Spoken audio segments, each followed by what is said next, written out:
नमस्कार, जय हिंद. BG अकॅडमी यूट्यूब चॅनल आपले सहर्ष स्वागत. मित्रांनो, मागच्या काही दिवसांपूर्वी आपण व्हिडिओ बनवलेला नाही आहे, थोडंसं काम होतं त्याच्यामुळं. तर आज मी तुमच्यासाठी एक चांगला व्हिडिओ घेऊन येत आहे.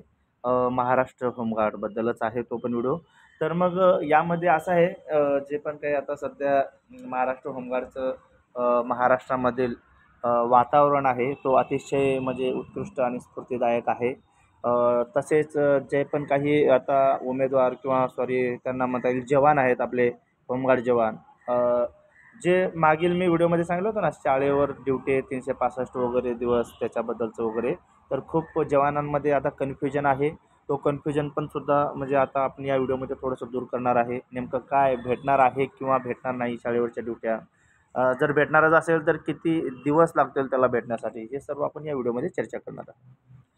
तर मग मित्रांनो, याच्यामध्ये कसं आहे, जसं की आता विधानसभा निवडणुका झाल्या, त्याच्यामुळं आणि नंतर त्याचा आता त्या इलेक्शनचा आपलं निकालसुद्धा लागलेला आहे. आणि त्या निकाल लागल्यानंतर आता सध्या जवळपास 5 तारखेपर्यंत काही मंत्रिमंडळ वगैरे आहे, ते मंत्रिमंडळ शपथविधी वगैरे होतील. त्याच्यानंतर आपला जे काही विषय राहिलेला होता होमगार्ड जवानांचा शाळेवरचा विषय वगैरे, किंवा आता सध्या महाराष्ट्र राज्यात किंवा देशामध्ये काही घटना वगैरे घडत आहेत, लहान मुलींवर किंवा ज्या पण काही महिला वगैरे आहेत त्यांच्यावरचे अत्याचार वगैरे घडत आहेत. तो विषय डोळ्यासमोर मध्यनजर ठेवून सध्या महाराष्ट्र होमगार्ड किंवा महाराष्ट्रामध्ये शाळेवर होमगार्ड जवानांना ड्युटी देण्याचं ठरलं होतं. तर तो विषय लांबणीवर जात होता.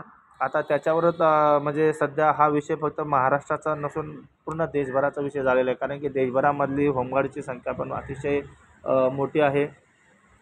फक्त महाराष्ट्र नसून तर देशातील जे पण काही होमगार्ड जवान आहेत, आता ह्या चळवळीमध्ये सर्वांनी भाग घेतलेला आहे. तर मग हा व्हिडिओ त्याच संदर्भात असणार आहे. व्हिडिओ शेवटपर्यंत पहा. व्हिडिओमध्ये अतिशय महत्त्वाची माहिती आहे. आणि जर आपल्या चॅनलवर कोणी नवीन असतील तर कृपया करून आपल्या चॅनलला सबस्क्राईब करून ठेवा बरं का. कारण आपल्या या चॅनलच्या माध्यमातून मी तुम्हाला शासनाचे जेवढे पण काही GR वगैरे असतील, जेवढे पण काही नवनवीन जाहिराती असतील, त्या सर्व जाहिराती, त्या सर्व GRचं सारांश, संपूर्ण माहिती तुम्हाला मी देत असतो. त्यामुळं आपल्या चॅनलला सबस्क्राईब करून घ्या आणि बाजूला जो बेल आयकॉन आहे त्याला अवश्य तुम्ही त्या बेल आयकॉनला ऑन करून घ्या, जेणेकरून मी कोणता व्हिडिओ बनवला तर थेट तो तुमच्यापर्यंत पोहोचेल. चला तर मी तुमची जास्त वेळ घेत नाही. आता आपल्या मेन मुख्य व्हिडिओला आपण सुरुवात करूया. यामध्ये काय म्हणलेलं आहे पहा मित्रांनो, हे संपूर्ण जे काय आता माझ्याकडे आलेलं आहे पत्र वगैरे किंवा जे पण काही माहिती आलेली आहे ते संपूर्ण हिंदीमध्ये असणार आहे. मी तुम्हाला मराठीमध्ये सुद्धा, आपल्या मातृभाषेमध्ये सुद्धा मी सांगण्याचा प्रयत्न करणार आहे, तुम्ही समजून घ्या. हे पत्र कधीच आहे बघा, ह्याच्यावर शिक्का दिसतो तुम्हाला 26 नोव्हेंबर 2024 आहे, चालू आहे. आणि हा 30 नोव्हेंबर 2024ला आलेला आहे आपल्याकडे.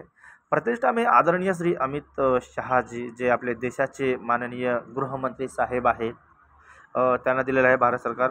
त्यांचा ॲड्रेस वगैरे आहे इथं. विषय काय आहे आपला, गृहरक्षक होमगार्ड अधिनियम 1946 1947 एवं 1962-63 में संशोधन हेतु ज्ञापन. संदर्भ काय आहे, मेरे द्वारा प्रेषित पत्र दिनांक 31 डिसेंबर 2021. पहा, संदर्भ कधीचा 2021चा आहे. आता काय आहे महोदय वगैरे आपण तुम्हाला मी सगळं सांगतो. याच्यामध्ये पहा दुसरा पेज आपल्याकडचा.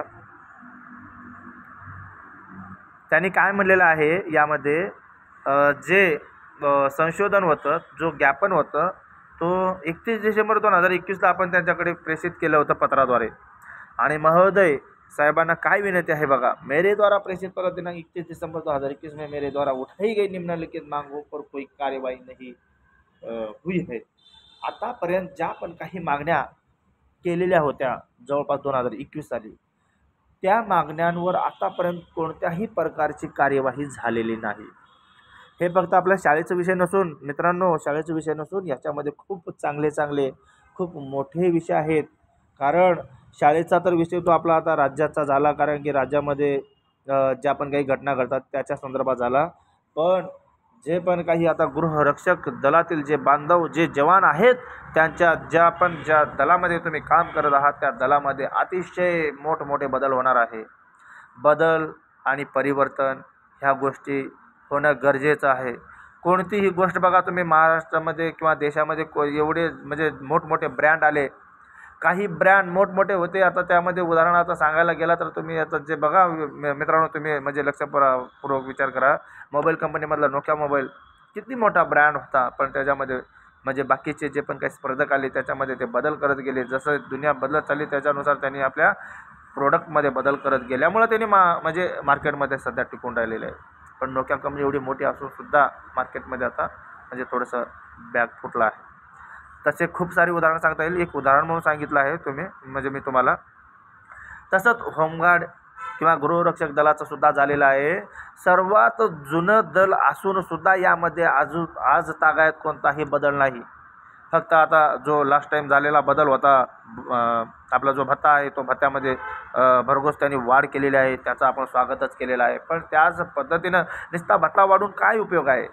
भत्त्याबरोबर तुम्ही त्यांना चांगला रोजगार, स्थिर रोजगार द्या, रेग्युलर रोजगार द्या त्यांना.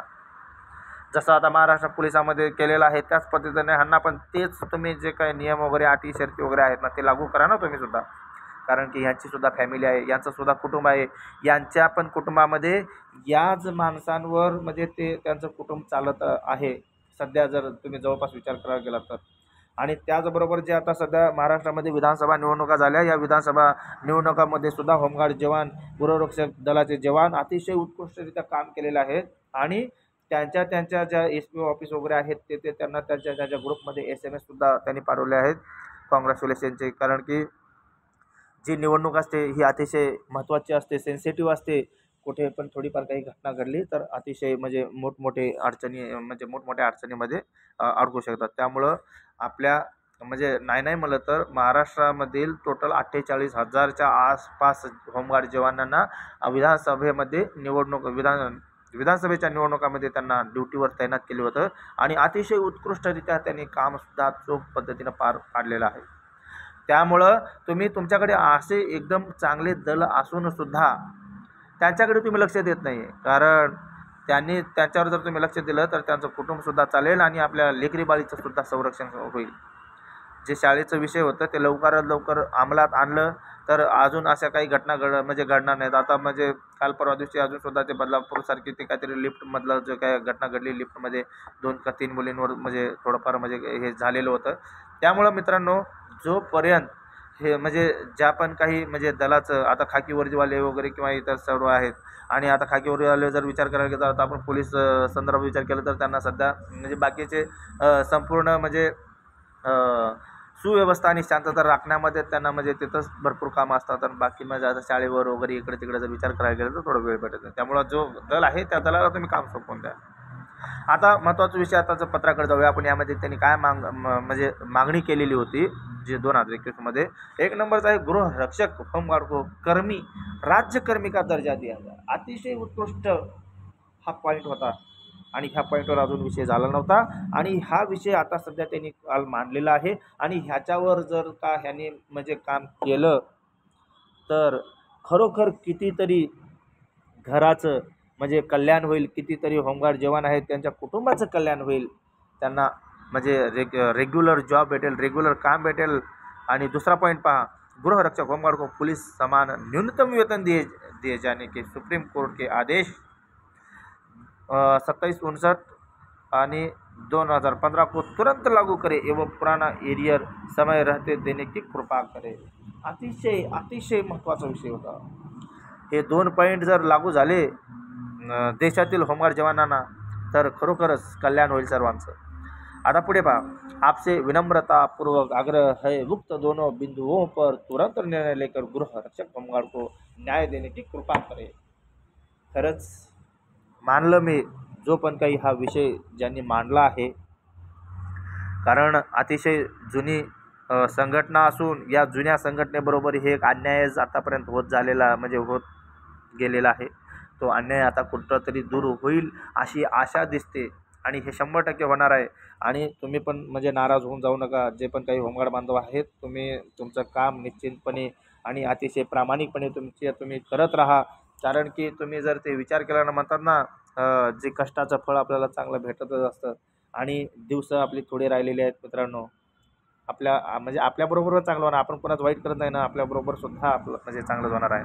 त्यामुळं सब्र का फल मीठा होता है, थोडासा सब्र करा. आता हा एक पत्र होता जे शाळेचा होता, तुम्हाला हा पण ह्या पत्र म्हणजे ह्याच व्हिडिओमध्ये कव्हर करून घेतो मी तुम्हाला बघा.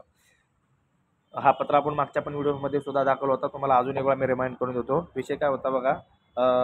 हे ते प्रति माननीय शिक्षण संचालक प्राथमिक शिक्षण संचालनालय महाराष्ट्र राज्य पुण्याचं आहे. विषय काय, विद्यार्थ्यांच्या सुरक्षिततेसाठी शाळा सुरू होण्याच्या व शाळा बंद होण्याच्या वेळी होमगार्ड यांची सेवा राज्यातील सर्व शासकीय स्थानिक स्वराज्य खाजगी समुदायाच्या जिल्हा परिषद शाळेत उपलब्ध करून देण्याबाबतचा हा विषय होता. आणि हा विषयसुद्धा म्हणजे होणार आहे. त्यामुळं तुम्ही जास्त म्हणजे एकदम असं टेन्शनमध्ये राहू नका आणि गोंधळून जाऊ नका. हे पण होणार आहे.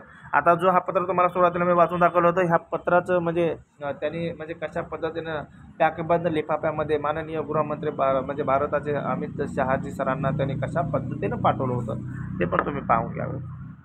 हे एवढे पत्र आहेत आणि खूप साऱ्या म्हणजे देशातील. आणि आपण पण सुद्धा म्हणजे थोडंफार काहीतरी कुठंतरी म्हणजे पुढाकार घ्यायला पाहिजे.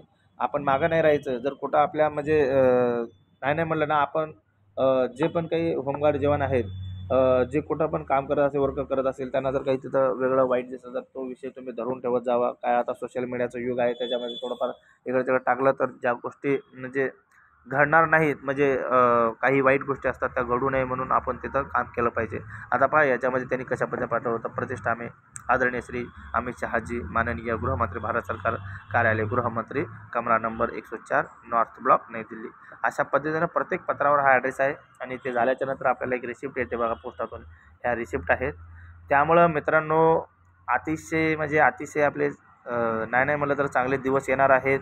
आणि जी आता भरती झाली तुम्हाला माहीतच असेल, जसा भत्ता वाढला होता, भत्ता वाढला हे लोकांना समजलं, किंवा आपले जे पण काही होमगार्ड जवान, आता तुम्हाला विषय पण समजला असेल बघा. जे पण काही होमगार्ड जवान आता ही भरती दिली होती जी 9,000 पदांची, त्या 9,000 पदामध्ये खूप असे होमगार्ड जवान भरती झाले, पण काही म्हणजे उमेदवार ते जॉईन करत नव्हते. जसा की भत्ता वाढला याचा GR आला, सगळी कामं वगैरे टाकून नुसता गर्दी झाली. आणि त्या गर्दीमधून त्यांनी आपल्या अंगावर कधी वर्दी चढवली हे पण समजलं नाही त्यांना. आणि ट्रेनिंग वगैरे कंप्लीट करून आली. विधानसभा परिषदेचे त्यांनी ड्युट्या केल्यानंतर आता महाराष्ट्रामध्ये जो पुणे जिल्हा आहे त्याच्यामध्ये आपली कार्तिकी आषाढीची जी कार्तिकी एकादशी असते ना, त्या एकादशीच्या सुद्धा हा ड्युट्या त्यांना भेटलेल्या. आता वेगवेगळ्या ड्युट्या भेटत आहे. त्यामुळं याकडे तुम्ही हलक्या नजरेनं किंवा एकदम असं बारीक ह्याच्यानं पाहू नका. तुम्ही पण गर्वानं सांगू शकता आता म्हणजे ह्याच्यामध्ये तुम्हाला, कारण की तुमचा भत्ता पण अतिशय चांगल्या पद्धतीचं झालेला आहे. त्यामुळं थोडंसं वेट करा. आणि ज्या पण काही गोष्टी होतात चांगल्याच होत असतात. आणि जो शाळेचा विषय राहिला विषय, तो शाळेचा पण जवळपास नाही म्हणलं तरी आता हा महिना कुठला जवळपास बघा डिसेंबर चालू झाला आहे. जानेवारीपर्यंत तरी म्हणजे जवळपास जानेवारी एंडिंग आणि फेब्रुवारीच्या स्टार्टिंगपर्यंत हे सर्व विषय समजेल आपल्याला की शाळेवरच्या ड्युट्याचं. कारण आता सरकार स्थापन झाल्याच्यानंतर थोडंफार त्यांनी पण म्हणजे आता बाकीचे जे काय मागचे निर्णय वगैरे झालेले ते समोर येणार. आणि शासकीय काम असल्यामुळे तुम्हाला माहीतच असेल थोडंफार म्हणजे वेळ लागतोच त्याला. बाकी राहिली दुसरी गोष्ट, काही म्हणजे विद्यार्थी, नवीन विद्यार्थी जे होमगार्डमध्ये येऊ इच्छितात त्यांच्यासाठी होमगार्डची भरतीसुद्धा आता महाराष्ट्र पोलीस भरती झाल्याच्यानंतर होमगार्डची भरतीसुद्धा निघणार आहे. त्यामुळं ज्यांना पण काही म्हणजे महाराष्ट्र पोलिसामध्ये अपेक्षा येईल ते महाराष्ट्र होमगार्डमध्ये येऊ शकता. आणि महाराष्ट्र होमगार्डमधनं आपण महाराष्ट्र पोलिसामध्ये सुद्धा जाऊ शकतो. त्यामुळं नाराज व्हायची गरज नाही. कोण आपल्याला म्हणजे काहीतरी बोलत असेल, बाबा तू एवढे दिवस प्रॅक्टिस करतो, तुझं झालं नाही, हे झालं नाही, ते झालं नाही, काय नाही, जो करतो त्याला समजतंय. त्यामुळे तसल्या माणसांकडे आपल्याला लक्ष द्यायची काही गरज नाही आहे. आपण करतो आहे, आपल्याला माहिती आहे आपण होणार हे 100%. फक्त तुम्ही प्रामाणिकपणे प्रयत्न करायचं सोडायचं नाही. प्रामाणिकपणे प्रयत्न करायचं.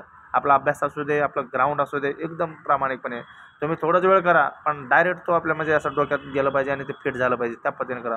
थोडंसंच ग्राउंड करा पण प्रामाणिकपणे करा. त्यामुळे मित्रांनो एंडपर्यंत आपल्याला म्हणजे कोण दुसरा मोटिवेट करेल याची वाट बघत बसू नका. स्वतः सेल्फ मोटिवेट होत राहायचं आहे आपल्याला. आपल्याकडून दुसऱ्यांनी प्रेरणा घेतली पाहिजे, आदर्श घेतला पाहिजे, त्या पद्धतीने राहायचं. चला मित्रांनो, सर्वांना म्हणजे कॉंग्रॅच्युलेशन. आणि सर्वांना माझं म्हणजे तुम्हाला पण जे पण आता नवीन भरती येणार आहे, आता नवीन म्हणजे महाराष्ट्र पोलिसाची पण आणि त्यानंतर होमगार्डची पण भरती येणार आहे. त्यामुळे त्यासाठी तुम्हाला शुभेच्छा. येणार आहे त्यासाठी तयारी करा. आणि जे आता ऑलरेडी झालेले आहेत शाळेवर ड्युट्याची तुम्ही वाट पाहत आहे, जवळपास थोडंसं पेशन्स ठेवा, 100% काम होणार. आणि जर तुम्हाला जर काही वाटत असेल किंवा बाबा आपल्याला म्हणजे काही शंका असतील तुम्हाला म्हणजे होमगार्डबद्दल वगैरे काही वाटत असेल तर आपल्या कमेंट्स बॉक्समध्ये तुम्ही बिंदास म्हणजे कमेंट्स करा मित्रांनो. त्याचे म्हणजे जे काही उत्तर वगैरे असतील, तुम्हाला काही प्रश्न वगैरे उद्भवत असेल त्याचे उत्तर मी 100% माझ्या परीने मी तुम्हाला देण्याचा प्रयत्न करतो. माहिती आवडली असेल तर आपल्या मित्रांपर्यंत शेअर करा आणि व्हिडिओला लाईक करा आणि सबस्क्राईब करायचं विसरू नका. सबस्क्राईब करायला तुम्हाला मित्रांनो काही म्हणजे खर्च वगैरे होत नाही. एक क्लिक करायचं आहे, सबस्क्राईब होतं आहे, जेणेकरून बाकीचा जो दुसरा व्हिडिओ बनवतो ते तुमच्यापर्यंत होतो. चला मित्रांनो, धन्यवाद.